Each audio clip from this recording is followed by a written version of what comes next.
Eh,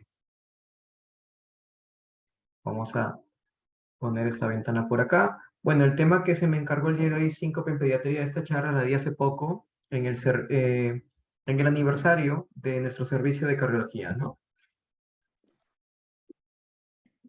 Bueno, hay que comenzar por la definición. ¿Qué es síncope? Síncope es la pérdida del estado de conciencia y también del tono postural. Esto es importantísimo porque hay muchos pacientes que pierden el tono postural, pero no pierden el estado de conciencia, se pueden acordar del evento, sobre todo en pacientes puede ser ya adolescentes con crisis conversivas o viceversa, ¿no? Muchos pacientes manifiestan perder la conciencia, pero no pierden el tono postural. Entonces, deben siempre existir estas dos condiciones, ¿correcto? Otra condición para hablar de síncope es que sea de inicio rápido, brusco, que dure, por lo general, no dura más de 5 minutos y la recuperación tiene que ser espontánea, completa y completa.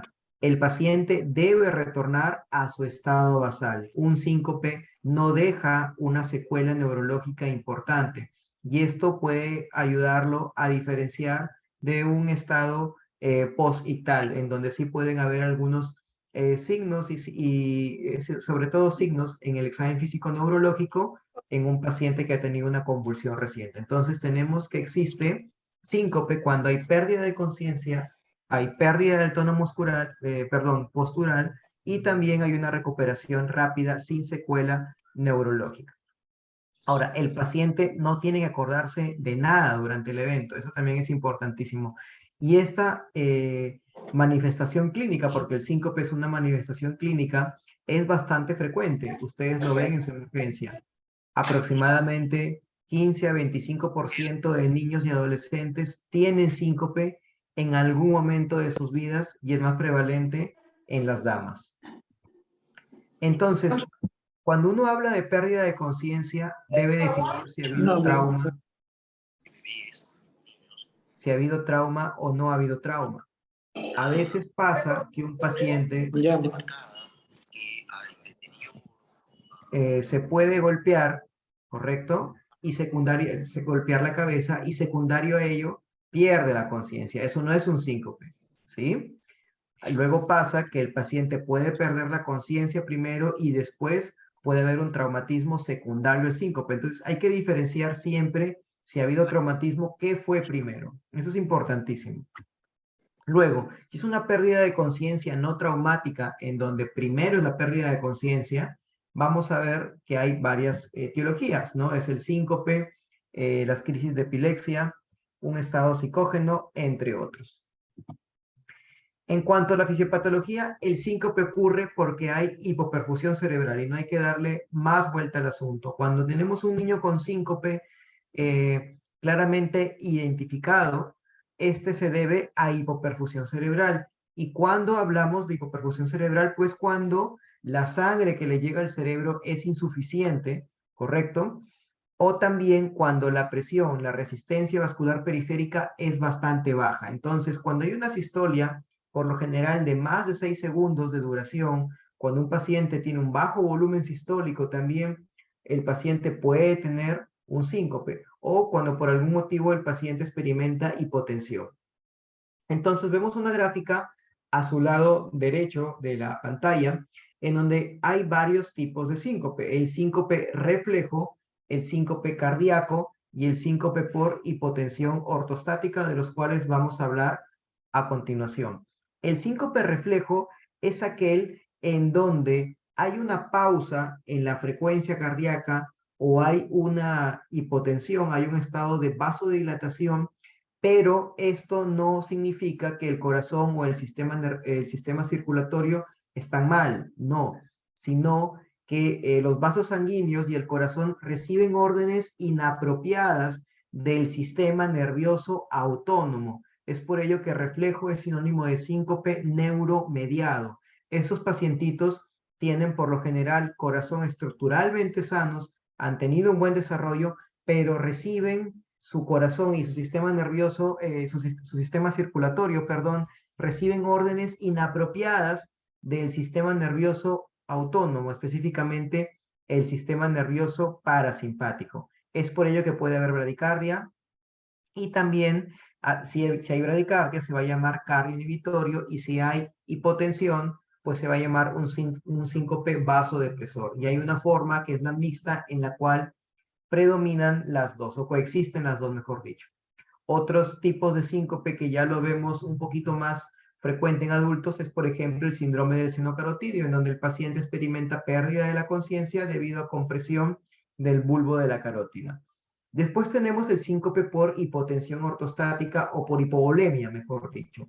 Va a ser bastante frecuente en estados de deshidratación o cuando el volumen intravascular está depleto, en caso de una hemorragia, en el caso de una diarrea, vómitos profusos, etcétera, el paciente podría experimentar una pérdida de conciencia.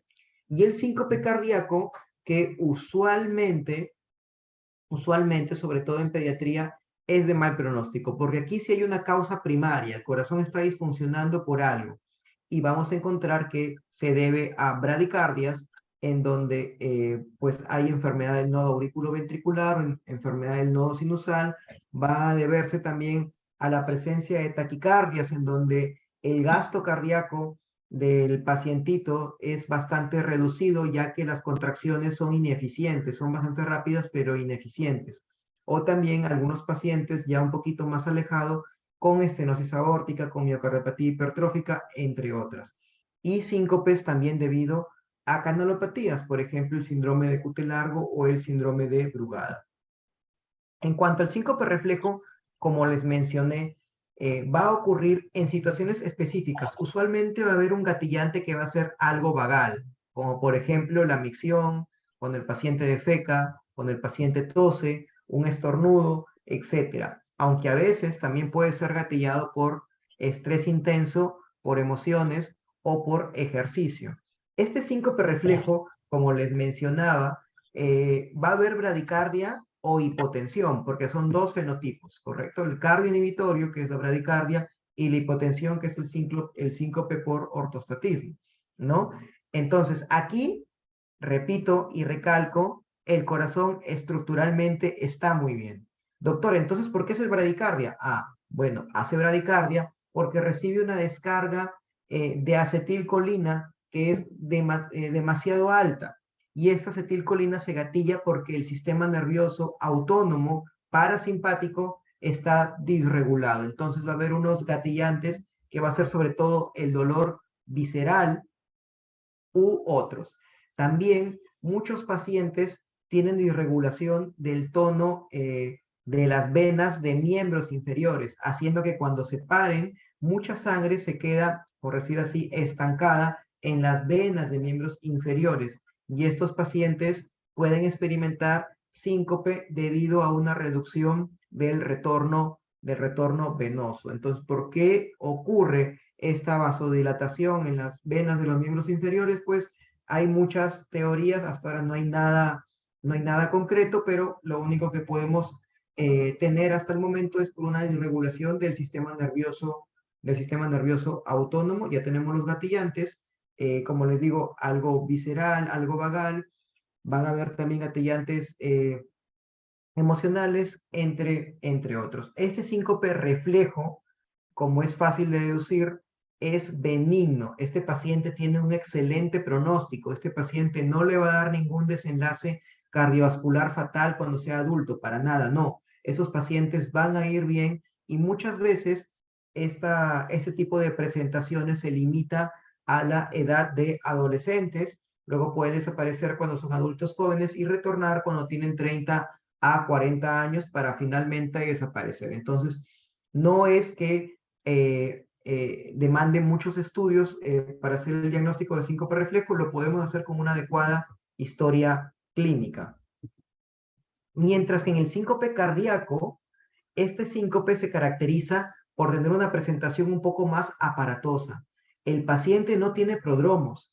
Anteriormente, en el síncope reflejo, me olvidé de mencionarles, el paciente tiene bastantes prodromos. El paciente manifiesta sudoración profusa, sensación de frío. Si alguien lo ve, lo va a ver pálido al paciente. Si hay algún familiar que presencie el evento, va a darse cuenta de estos hallazgos, ¿no? Inclusive muchos pacientes manifiestan que pueden existir ciertas sensaciones audiovisuales previo al evento del síncope reflejo, pero hay algo que te avisa. Mientras tanto, el síncope reflejo, perdón, el síncope cardíaco muchas veces no tiene algo que le avise. Entonces la presentación es más aparatosa.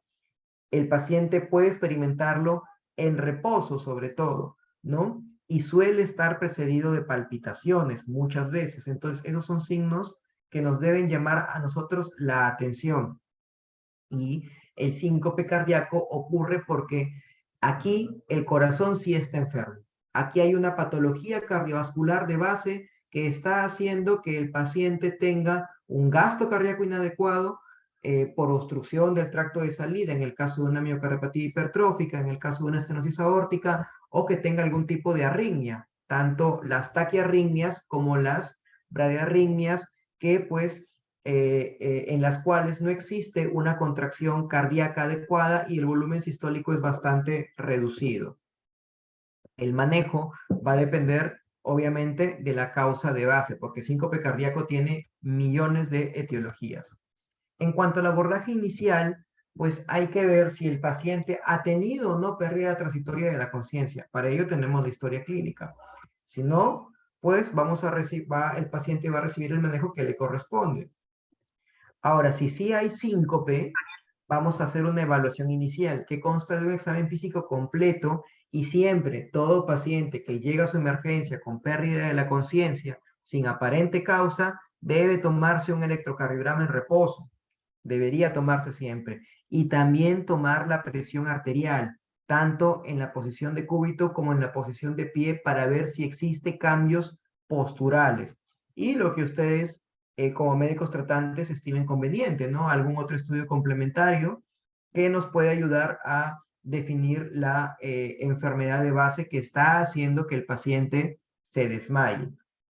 Y en base a esto, nosotros con todas estas herramientas vamos a realizar una estratificación de riesgo, la cual será bajo, intermedio o alto, en función, obviamente, de los hallazgos. Entonces, ¿cuáles son los criterios diagnósticos que yo tengo para hacer el diagnóstico, valga la redundancia, de síncope reflejo? Bueno, primero, como les mencioné, el paciente debe tener un gatellante claramente identificado, un dolor visceral, miedo o los cambios posturales. Y también el paciente debe tener pródromos típicos, como por ejemplo palidez y aforesis o náuseas.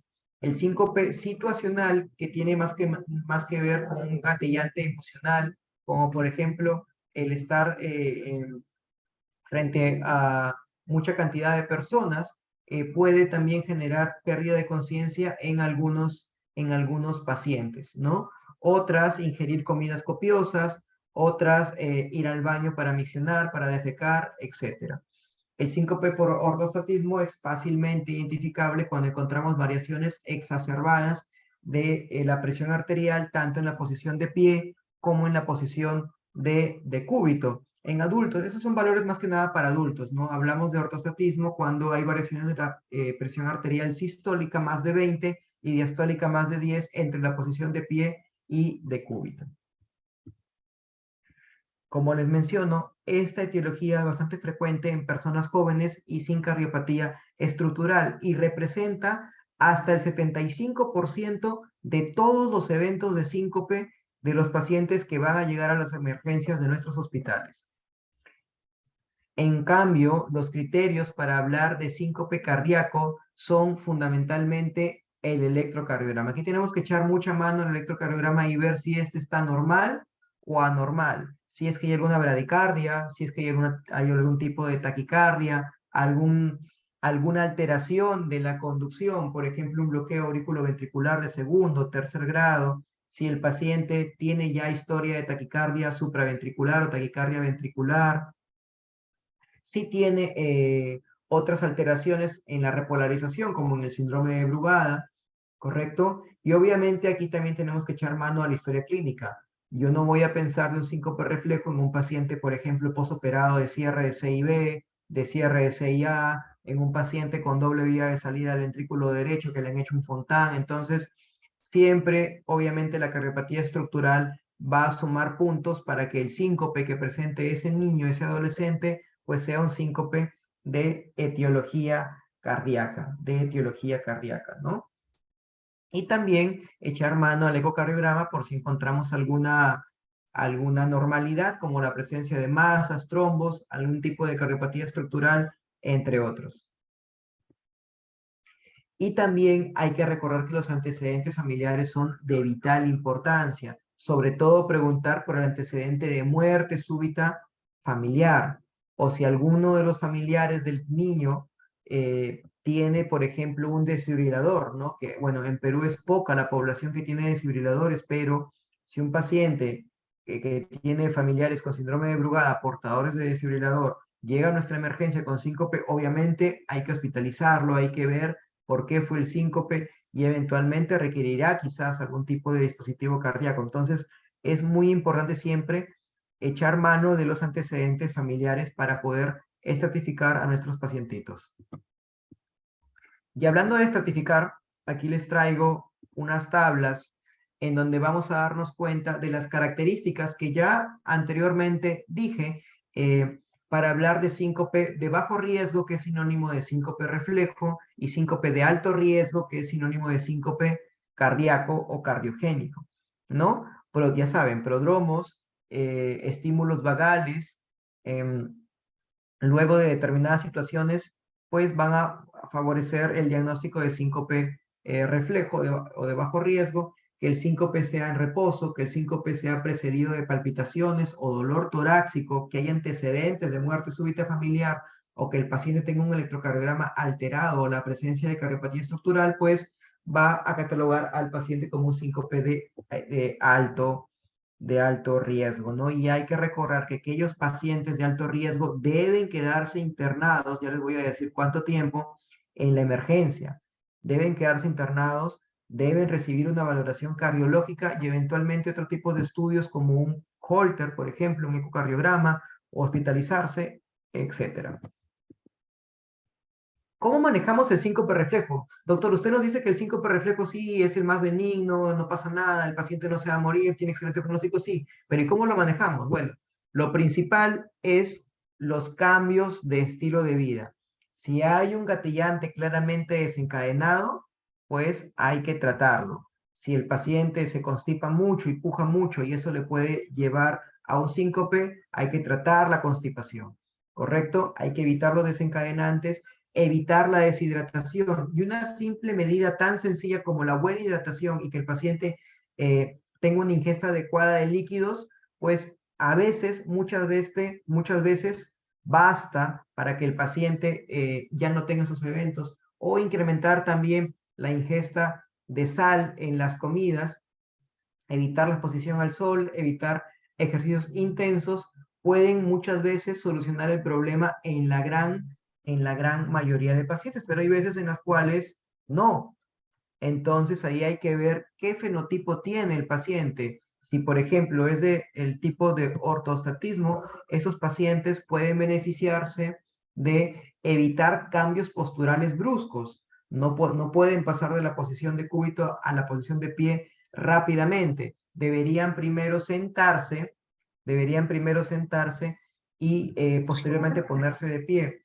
Y también hacer unos movimientos en las piernas como una especie de calentamiento para cuando se paren. Y si aún así no responden, darles medicamentos como la fludoclortisona, que es un mineralocorticoide, pues que tiende a retener líquido e incrementa la presión, o midrodine, que es un alfa agonista y también incrementa la presión. Y podemos usar medias compresivas que pueden estas favorecer que el retorno venoso se incremente. Ahora, si tiene prodromos, obviamente, pues hay que enseñarle al paciente maniobras de contrapulsación, que son una serie de ejercicios en las cuales el paciente realiza movimientos tanto con los miembros inferiores como con los miembros superiores, con la intención de poner activa la musculatura de las extremidades y se incremente el retorno venoso, o el tilt training, que consiste en que el paciente se pare sobre una pared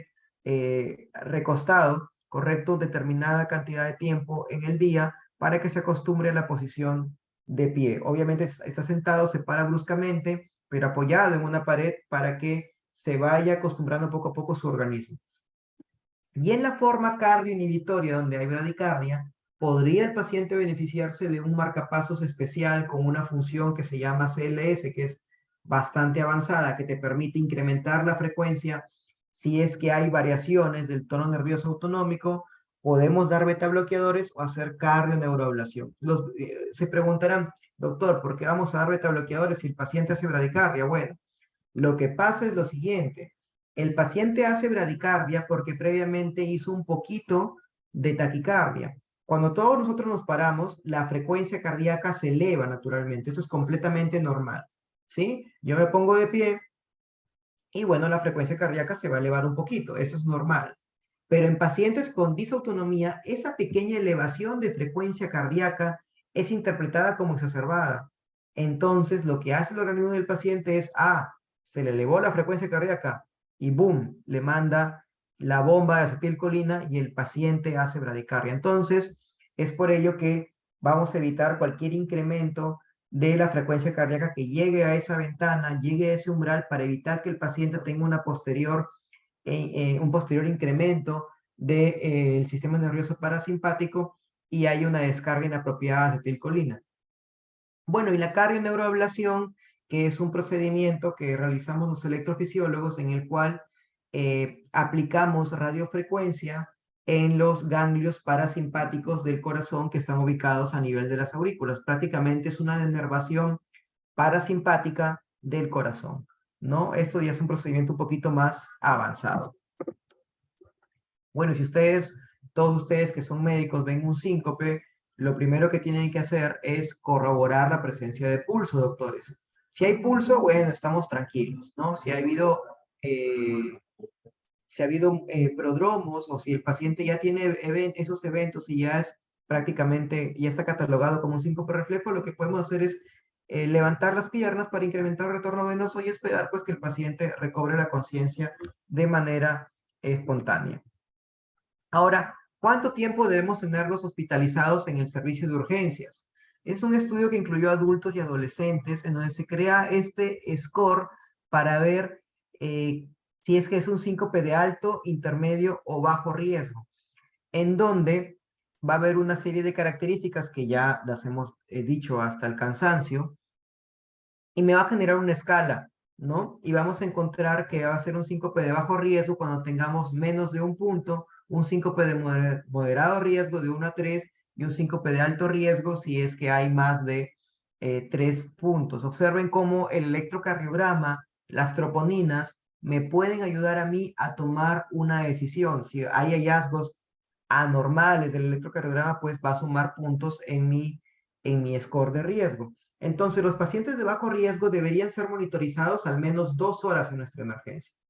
Y los pacientes de moderado y alto riesgo deberían ser monitorizados al menos 6 horas. ¿Por qué al menos 6 horas? Porque en ese estudio se encuentra que hay un evento de paro cardíaco o la repetición del mismo síncope hasta en el 50%, vamos a señalar aquí con el cursor, hasta en el 50% de los casos cuando el paciente es de alto riesgo. Aquí alto riesgo está como una gráfica verde. Entonces, aproximadamente el 50% de los pacientes vuelven a tener el evento que los trajo a nuestra emergencia dentro de las 6 primeras horas. Entonces, un síncope de alto, moderado riesgo tiene que pasar inmediatamente a una unidad donde haya monitor para ver si es que el evento se repite y poder documentarlo. Eso a veces es muy complicado porque nuestro sistema de salud muchas veces no hay camas con monitor, ¿no? Pero idealmente sí, deberían pasar a una unidad con monitor. Y ya para finalizar, les traigo unos casos clínicos de algunos pacientitos atendidos en nuestro hospital y, bueno, otros pacientes de otros centros en donde anteriormente he laborado. Ese es un paciente que vino referido de Yacucho, si la memoria no me falla, de 15 años, antecedente de síncopes a repetición, ojo, en reposos y sin previo, en reposo, perdón, y sin previo aviso, sin prodromos. Entonces, esto ya me hace a mí sospechar de un síncope de etiología cardiogénica y efectivamente aquí les traigo trazados del electrocardiograma que le tomamos ahí en nuestro servicio de cardiología, en donde vemos pausas bastante largas, estas pausas casi de 4.5 segundos. Entonces, por este motivo el paciente experimentaba pérdida de conciencia. El corazón en el ecocardiograma era estructuralmente normal. Afortunadamente pudimos colocarle el marcapasos y el paciente fue dado de alta con su marcapasos.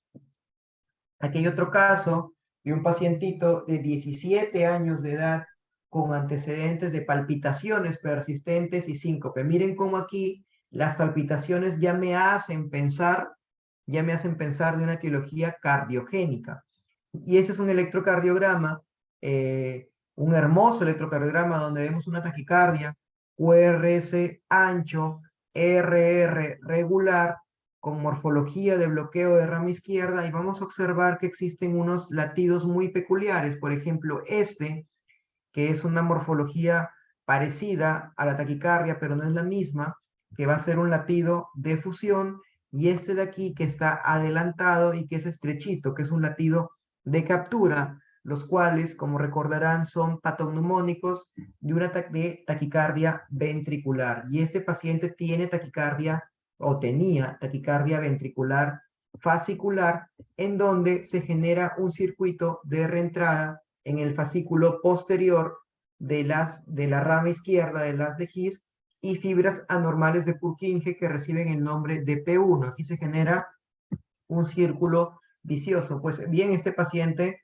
se le llevó a estudio electrofisiológico y ablación en nuestro centro. Ese es el ventrículo izquierdo de nuestro paciente. Aquí tenemos el anillo mitral, por aquí arriba está la arteria aorta y todo eso es el ventrículo izquierdo que se observa dilatado, puesto que el paciente tenía ya lo que se conoce como taquicardiomiopatía, es decir, insuficiencia cardíaca, dilatación del ventrículo izquierdo secundario a la presencia de taquicardia persistente. Por aquí está todo el fascículo posterior y nosotros le aplicamos radiofrecuencia en estas zonas, logrando eliminar la taquicardia ventricular. Eso es un mapa de propagación de la taquicardia ventricular. Nos puede determinar con precisión el lugar exacto de origen de la taquicardia para nosotros cauterizarlo. Procedimiento que fue exitoso. Bueno, aquí les traigo otro caso clínico de un pacientito, varón, 13 años, antecedente de síncope, bueno, sin antecedentes cardiovasculares, pero tiene síncope al esfuerzo. Ojo, doctores, síncope al esfuerzo es cardiogénico hasta no demostrar lo contrario. Muchas cardiopatías, como la miocardiopatía hipertrófica, por ejemplo, todos esos atletas que se mueren jugando fútbol ya en edad adulta, son pacientitos que han tenido miocardiopatía hipertrófica no diagnosticada, ¿no? Entonces, síncope al esfuerzo se da sobre todo en pacientes con miocardiopatía hipertrófica, estenosis aórtica, o también este caso que es muy peculiar, este es su electrocardiograma en reposo, el cual es normal, completamente normal, y se le llevó a una prueba de esfuerzo, en la cual el paciente camina en una banda sin fin y se hace el protocolo que se conoce como protocolo Bruce, en el cual la velocidad de la tira, de la caminadora, y el grado de inclinación van incrementándose paulatinamente, haciendo el grado de dificultad de la prueba cada vez más exigente. Entonces aquí está en la primera etapa, 2 minutos de ejercicio, pues el paciente comienza a elevar la frecuencia cardíaca, lo cual es completamente normal, pero vean cómo al finalizar casi la etapa 2, ya el paciente está haciendo extrasístoles ventriculares.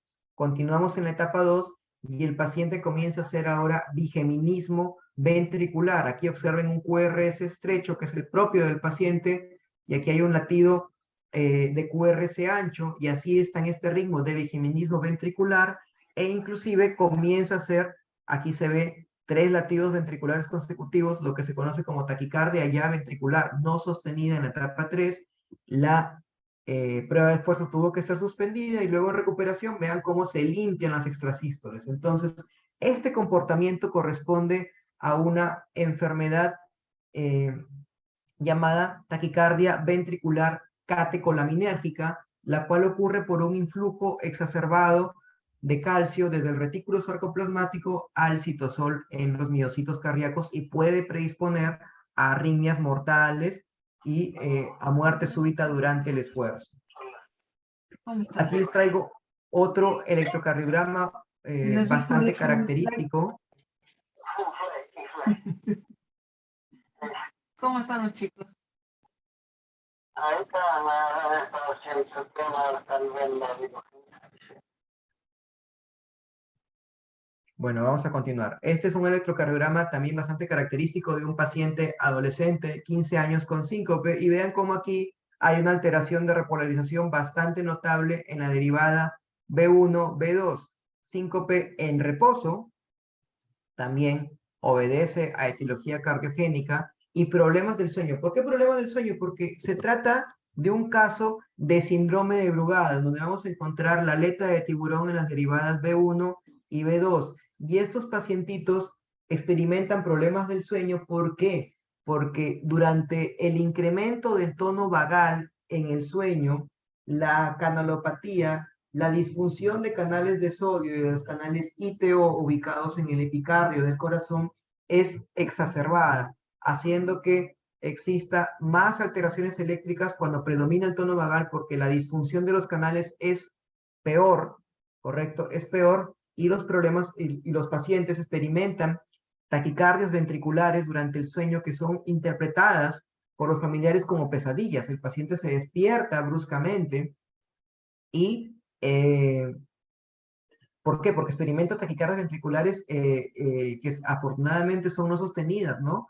Entonces, esto es bastante característico del síndrome de Brugada, que suele matar en el sueño, y esto, bueno, ha motivado muchas películas conocidas por todos nosotros. Y finalmente les traigo un electrocardiograma que sí es de espanto, sí da miedo, que es un electrocardiograma de un paciente de 16 años con síncope y palpitaciones también sin prodromos. Y aquí observamos una taquicardia, QRS ancho, RR irregular, con presencia de delta en algunas derivadas, que se conoce como fibrilación auricular preexcitada, y en algunos casos el RR está muy cortito. Este paciente tiene alto riesgo de muerte súbita.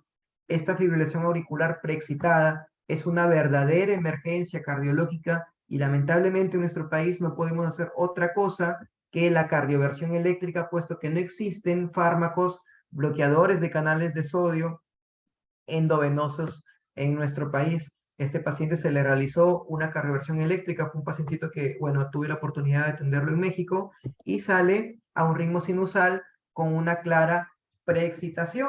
Aquí vemos cómo ahí está la onda P, luego de la onda P prácticamente inicia el QRS, pero inicia de una manera, a manera de empastamiento. Esto de aquí es la presencia de la onda delta, ¿correcto? Entonces se trata de un síndrome de Wolff-Parkinson-White o síndrome de preexcitación. Bueno, manera de conclusiones, y ya para no aburrirlos más, el síncope hay que saber que es un síntoma bastante frecuente en niños, y es un síntoma, ¿correcto? Es un síntoma, hay que identificar la etiología. Puede ser disautonomía, puede ser algo ya más severo. Hay que estratificar a nuestros pacientes en base al examen físico, al electrocardiograma, que tiene mucho valor, mucho valor. Usualmente los síncopes reflejos son de bajo riesgo, correcto, y responden muy bien a medidas generales, mientras que los síncopes cardiogénicos usualmente son de alto riesgo, y el tratamiento va a depender de la etiología. Les agradezco por su atención y les recuerdo que los electrocardiogramas no se rayen. Muchísimas gracias y quedo atento a sus preguntas. Muchísimas gracias, doctor, por la ponencia. En verdad, los puntos bastante claros con respecto a las diferentes etiologías de los síncopes que nos pueden llegar a la emergencia. No sé si alguno de los participantes de esta charla tienen alguna consulta, alguna pregunta. Podrían quizás dejarla escrito en el chat